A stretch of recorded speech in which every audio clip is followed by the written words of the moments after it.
Yeah, I apologize for the pretentious title of this talk. I wear many hats in ICPC, and the place I'm talking to you from tonight is as the Chief Judge of the North America Championship. I've also been a judge at other lower contests for many years, and I've had a chance to think a bit about what kinds of problems that we give to our students at ICPC, and if maybe there's a way that we could make them better in the future. And so I want to propose a few concrete ways we might do that.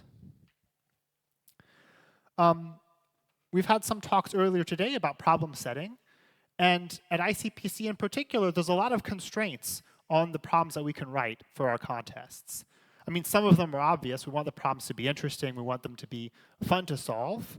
But there's also different written and unwritten policies about ICPC problems. For example, there's certain topics that we're allowed to cover in ICPC problems and certain topics we're not. Like in principle, all of the material that appears on ICPC should be stuff that's covered in undergraduate CS classes, although I get to that in a bit.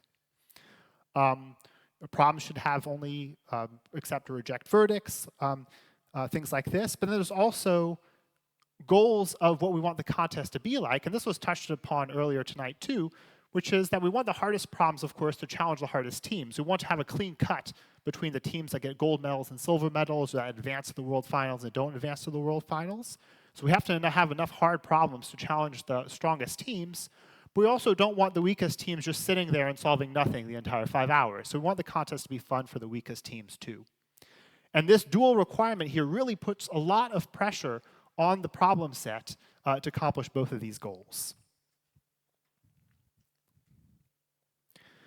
So there's two proposals I'm going to have for you tonight. One of them is going to be related to broadening the scope of the topics that we cover at ICPC.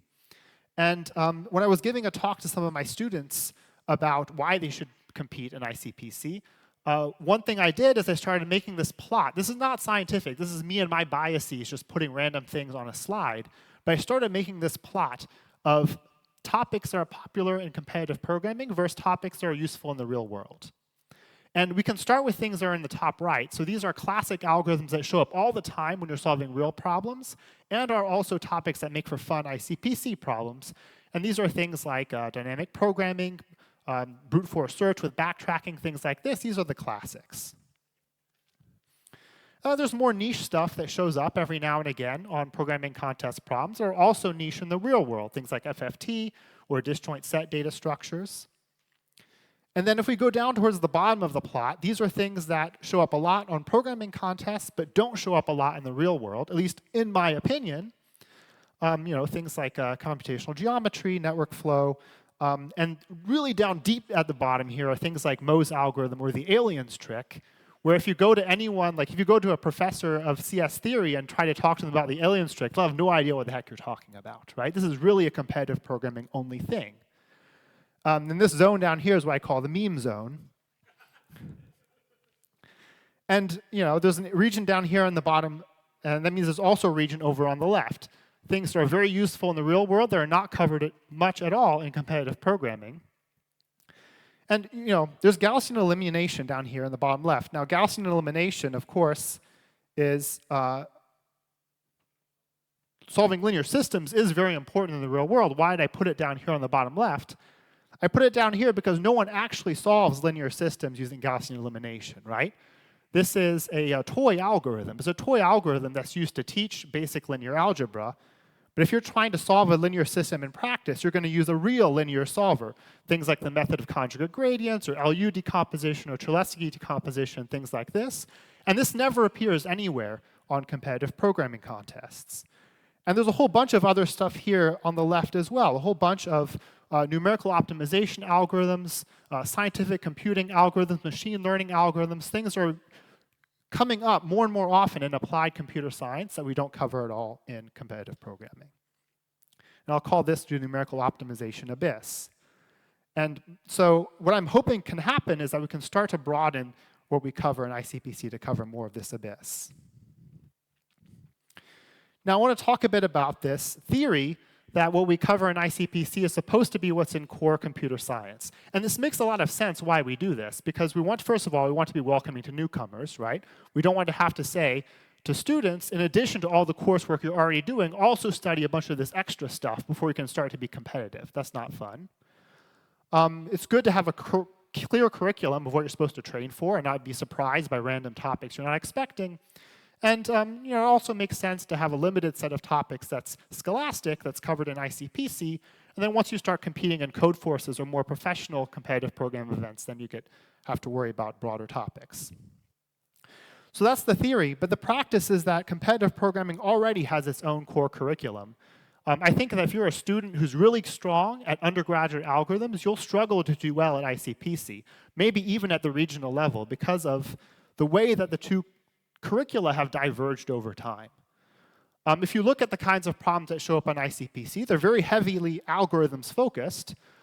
Someone I talked to a few weeks ago told me that basically it's problems from an advanced algorithms textbook, stuff from other undergraduate classes like operating systems or networking or compilers doesn't show up really in ICPC.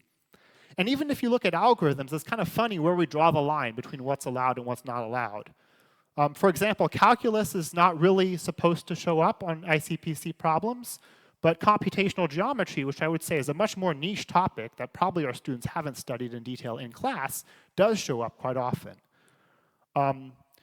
In my undergraduate algorithms class, we talked about network flow, but we didn't go any further than Ford-Fulkerson. Whereas in competitive programming, you've got to know Dinnick's algorithm, you've got to know push-relabel, you've got to know all these very advanced versions of network flow that you don't learn in school.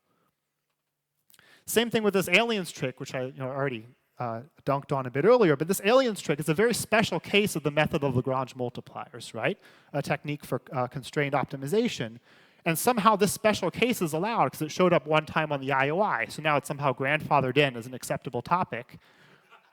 But the general method, which is actually not that hard and is taught in school, is not allowed. We don't cover constrained optimization in our curriculum. And then, of course, if you want to do well in competitive programming, you've got to know a bunch of other stuff, like how to use the right incantations to make sure you don't TLE when reading input and things like that. So my concrete proposal is to diversify ICPC problems, allow more topics. I give a list of some potential things here, more topics in theory, including calculus, numerical linear algebra, numerical optimization.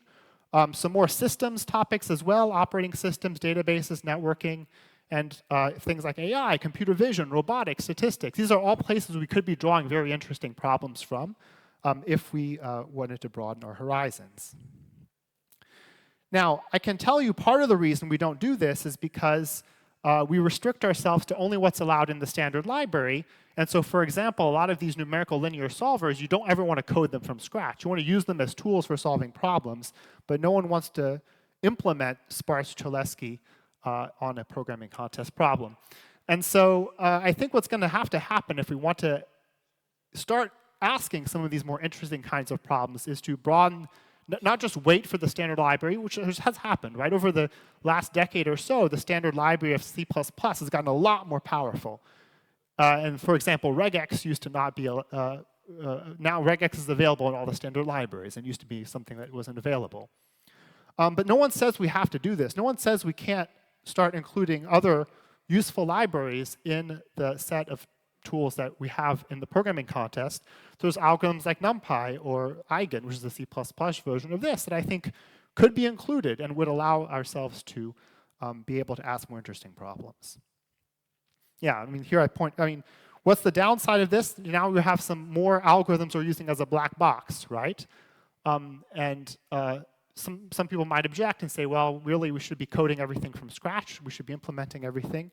And I say, well, we already don't do this, right? Like, we already use self-balancing trees in all our standard libraries. That used to be a topic that showed up in programming contests and now been made obsolete by advances in the standard library. We allow code books which have things like FFT. How many of our students actually know how FFT works, right? Or how the suffix array construction actually works in the code that they're copy-pasting from their code books? Probably very few of them. So I think it's okay to have a set of building blocks, a set of tools that we use to solve problems, even if we don't fully understand the details. Also, I want to point out that we have the technology to simulate some of these more interesting kinds of problems. First of all, using the new features of the new problem package specification, like the now we can do file I/O. This is something we haven't been able to do in the past, and that's now supported in the spec. And we can also have interactive problems, and interactive problems are also a way to be able to simulate more interesting problems using interaction as the technique for simulating the interaction. So just an example of this, here's an example problem. You have an election, you have a list of ballots, and the ballots are in sorted order. And you have to determine who, if anyone, got a majority of the votes. So I mean majority, not plurality here, right? So greater than 50% of the votes. And I want to give you a constraint, O of 1 space, O of log n time. So the expected solution here is that you look in the middle. Whoever's ever in the middle either has a majority or nobody has a majority. And then you do a binary search in both directions to figure out how many votes that person has and if they have a majority. So this is a problem that would be very difficult to pose currently because just reading the input is already O of n time, right? But if you use interaction to do the I/O instead of reading in the input from standard in, then you can have limitations on how many entries in the list of votes you can read, and you can enforce this log n time complexity. And interaction could be used to do a bunch of other things, like simulate access to a database, or simulate access to a network, or even a network where there's latency or path loss or other kinds of more interesting behaviors in the communication. We could be doing that using interaction as the mechanism, and I hope that's something that will be explored in the future. So that was my concrete proposal number 1. My concrete proposal number 2 has to do with addressing this interesting plot here. So I made this plot of the number of World Finals problems that we've asked over time.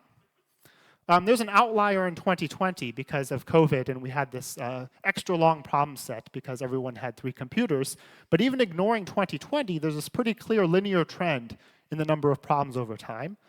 And why is this happening? Well, our teams are getting better, right? Our students are getting stronger, better at solving problems. That means we need to ask harder problems. But that also means that in order to still have the contest be fun for teams of all strengths, including teams that are not the strongest, we have to include several easy problems as well. And this need to have more and more problems in order to separate the strongest teams while keeping the contest interesting for lower teams. This has several negative consequences. I mean, there's the whole speed forces thing that people complain about. But also, it makes it so that sometimes students finish the contest without even having read all of the problems. And they come out of the contest and they start talking to each other, and they don't even know what some other students are talking about because they didn't have time to even read all the problems.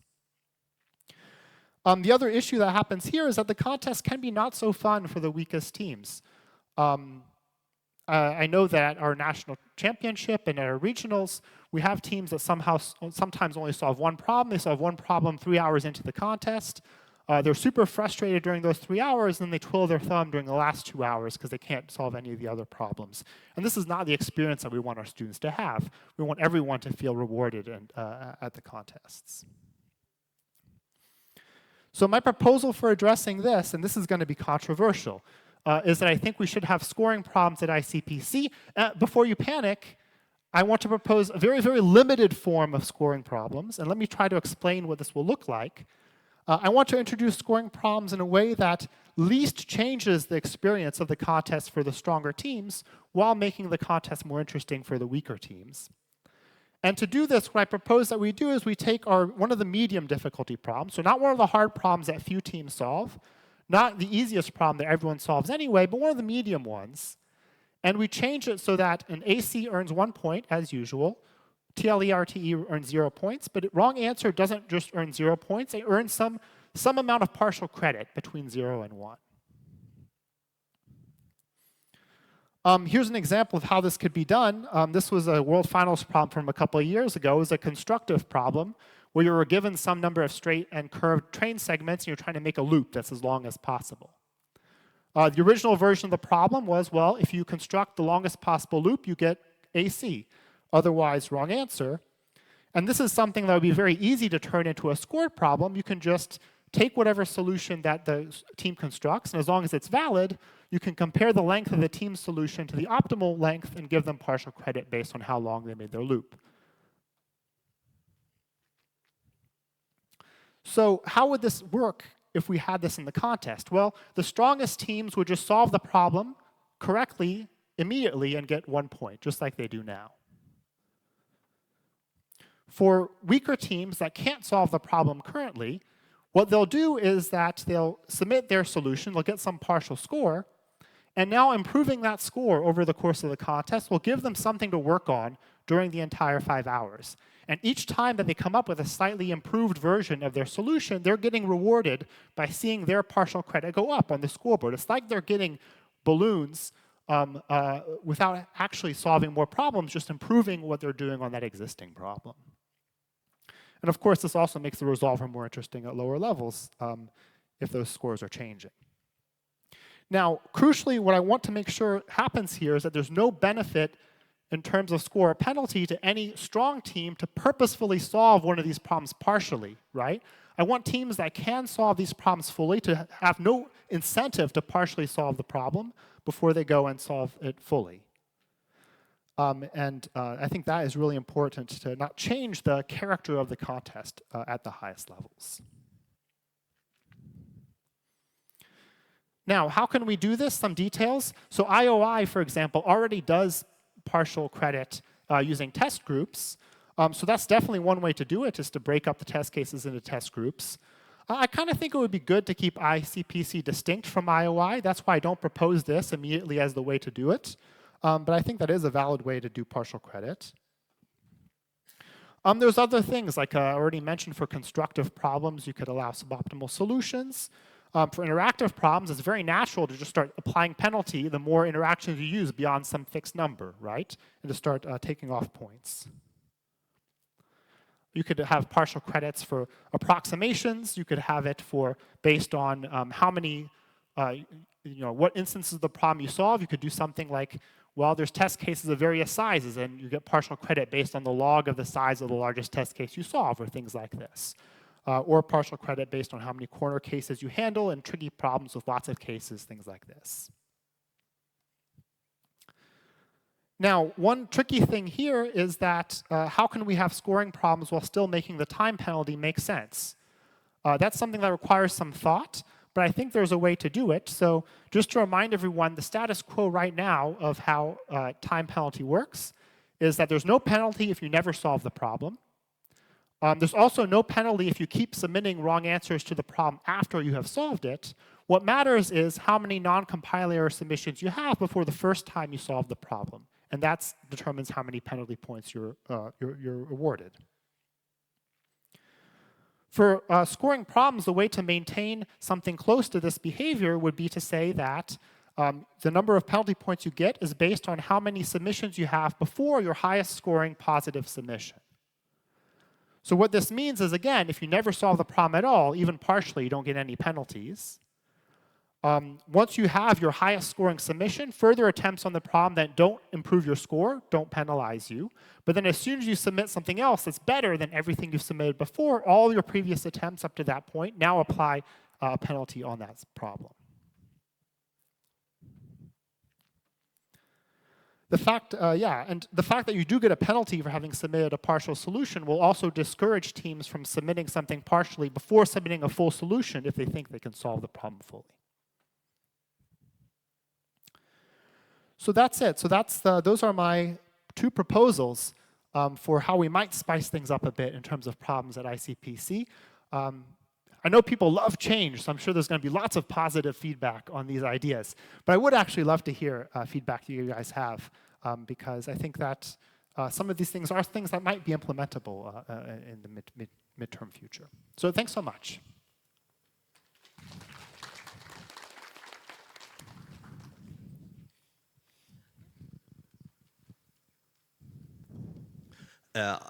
I love the idea, as you know, since we have discussed it, and I think especially the pedagogical point of having the stronger and the weaker teams experience the same problem in different ways.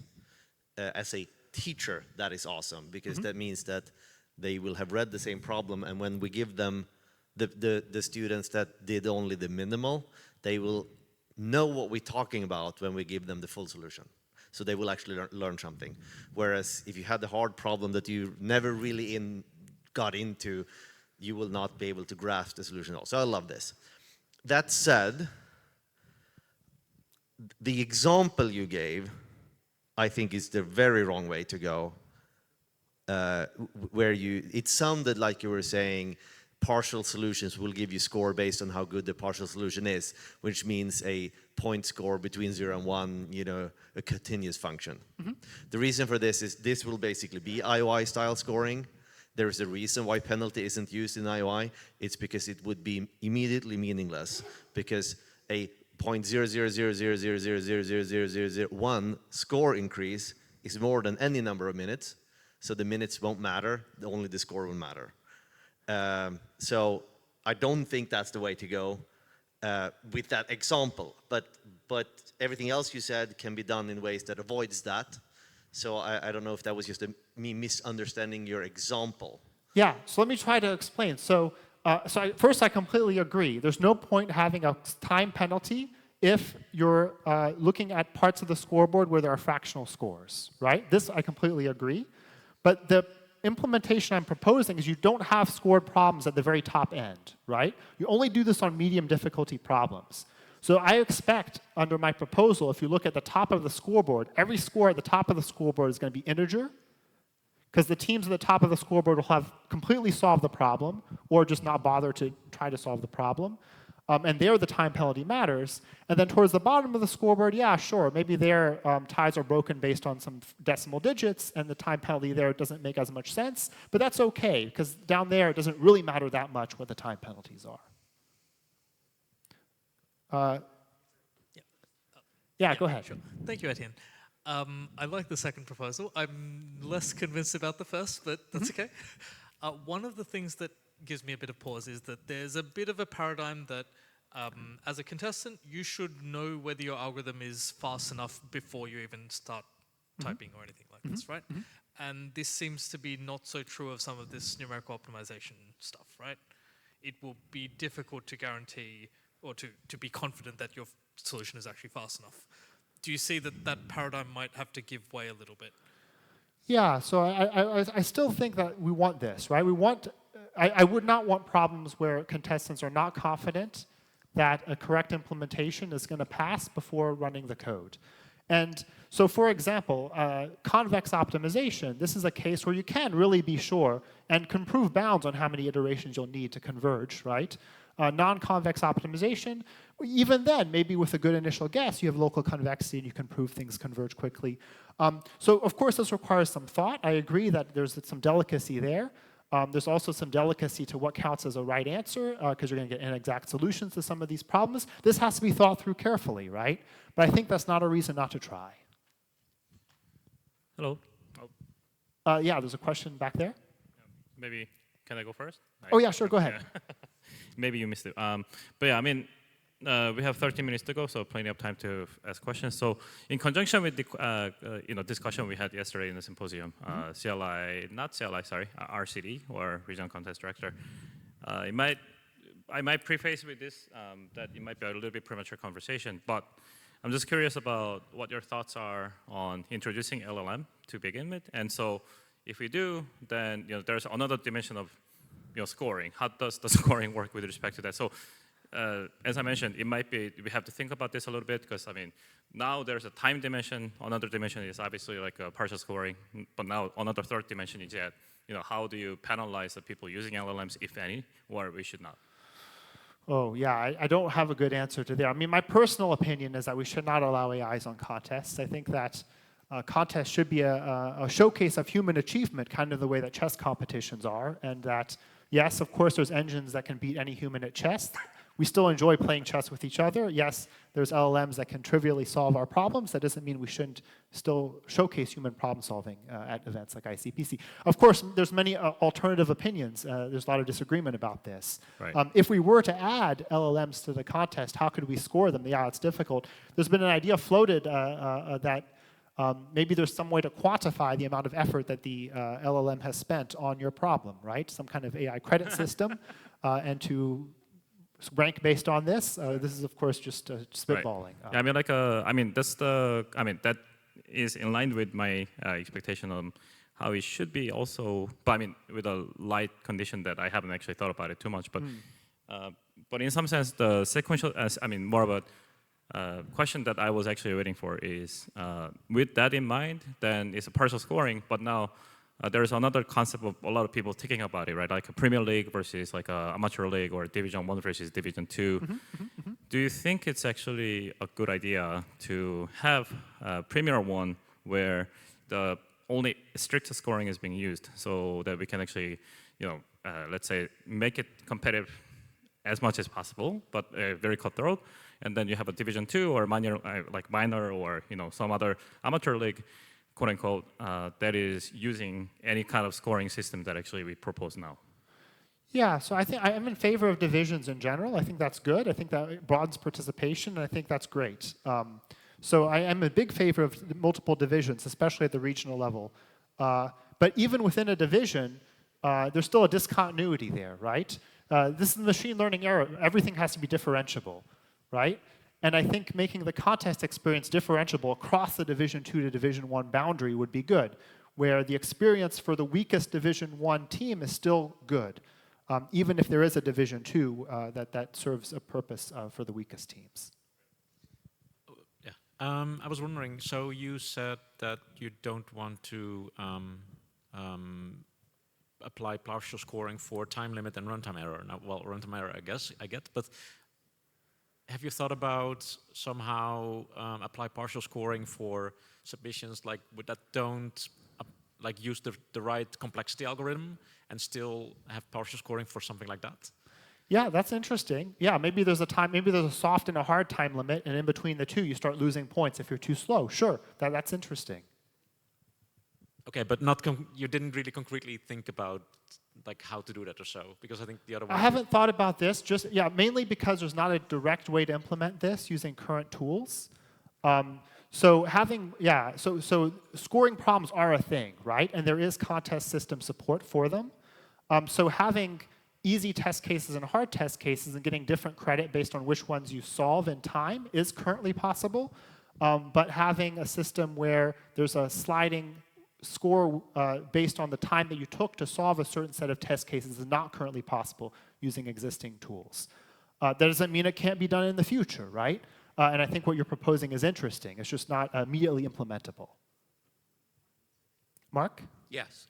You talked about using additional libraries, as of course, as you mentioned, the standard libraries for pretty much all the language tools we have gotten more robust and more feature-rich over the years.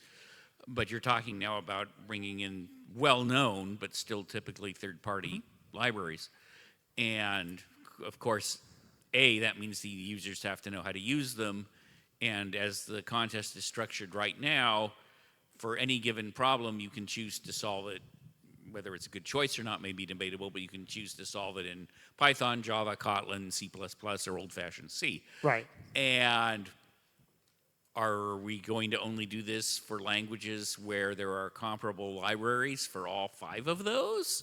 Or is that going to possibly constrain the potential solution tools available for some of these problems? Yeah, that's something to think about. I think, though, for the most part, these languages do have good support for at least basic scientific computing. Like I mentioned, NumPy and Eigen, that already covers Python and C++. C is a kind of a vestigial option, right? Yeah, in Java Kotlin. So I don't code in Java, so I don't know what the libraries are available in Java for doing numerical linear algebra. But I assume there must exist, right? There must be a popular option there. But yes, of course, we'd want to make sure that if we add external libraries, that we have rough equivalencies across the supported languages. That seems a given. Yes, I want to add to this argument that we already has this discrepancy. If you have the big number in Java and Python, while C++ you have to figure out your own way to do it. So there will always be. I think that's a good thing in the contest that you have picked the right tool for the right job. If you have a big number problem, either use Python or Java. Don't try to do it in C. So I understand the argument. It should be solvable on all problems, but some languages will be better solving a problem than the other, which is actually meeting the market standard, I think, just as an addition to the previous question. Yeah, thank you. I agree. I mean, yeah, in Java, .geometry trivializes a lot of geometry problems. That yeah, absolutely, there's already discrepancies.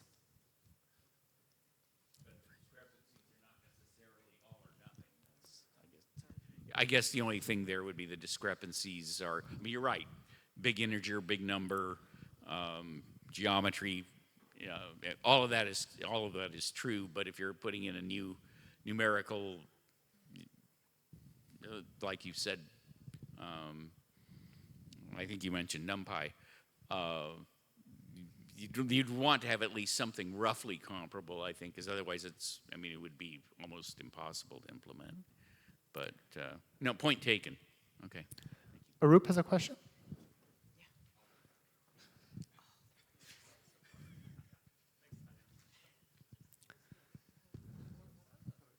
Probably mostly a comment, but in all the sports that I've ever been involved in, any rule change changes the strategy of the competitors. So if you add any partial credit, that will change the problems and the order and the timing that they will approach them. There's no way to do what you were saying, which is like, there will be top teams who intentionally do partial solves because they don't see how to do the full one, and they can see, okay, I can get X amount of points in 5 minutes or spend 2 hours on this. I'm going to take these 5-minute points. And then as soon as you allow those tools, you're going to, the contest changes to, instead of knowing one language well, let's pick 3 people where at least one person knows every single tool that's allowed. So I feel like as soon as the rules change, the teams will slowly adapt, which is what I see in every sport in subtle ways. And I don't think that's bad. I think that's good, right? I think that every competition does that. They gradually change rules, and then the competitors are like, ooh.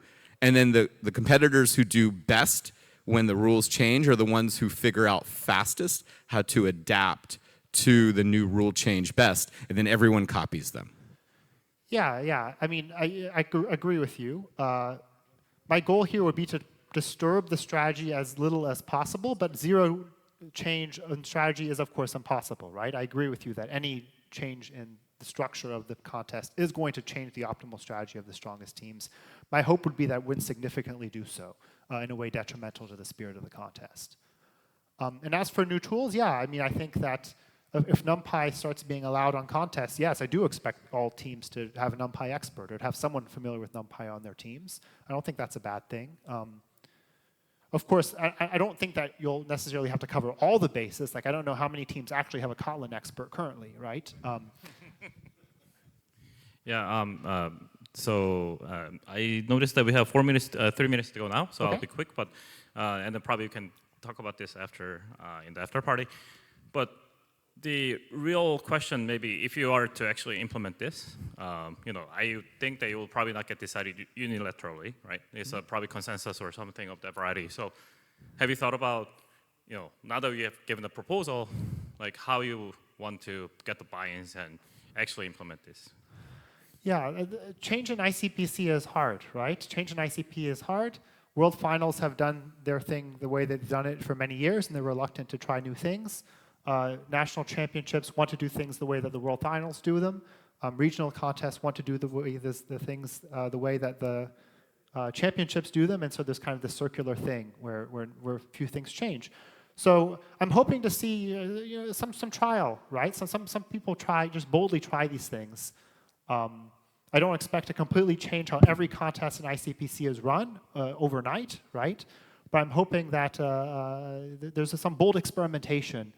Maybe at the regional level to start, maybe that's the place, as reluctant as they are to try things that are not done at the national level, that's probably the most realistic place where, because I know there's already regions that do things very differently than other regions, looking at you, Mark. So I think realistically, yeah, I guess I'm hoping that there'll be some experimentation at the regional level. Absolutely. But I mean, in some sense, if the chief judges are trying to implement this in the regional level, do you have a guidance as to how we can actually try it? Is it that, do we have a rule book that we have to follow, or is it something that we can sign up and do a trial? Yeah, so I would say talk to your RCD, because they'll know what the rules actually are. The rules are surprisingly vague for how we have to run our regional contests. So the things that you think are impossible often are not. So definitely don't do things, like if you're, as a chief judge, don't do things without talking to your RCD first. Don't do things without talking to your support staff first. Because the stuff I've talked to today requires substantial buy-in from the contest system folks. So it would have to be a group effort at that level. But I think that RCD and tech staff and judges in concert could try these things out at the regional level without substantial obstacles as early as today.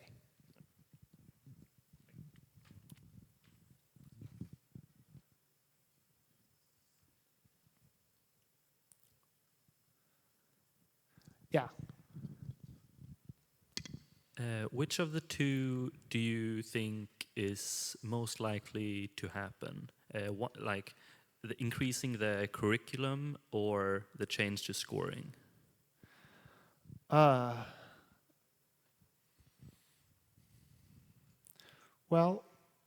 I think that increasing the curriculum, so it depends which part of increasing the curriculum, right? And adding external libraries is the tough sell. Slowly increasing the types of problems that we ask, that's something that can be done by a judge team without a lot of buy-in from a lot of other people. So in that sense, I think that's more realistic. Yeah, so I would say probably that number one is what I would expect to happen sooner.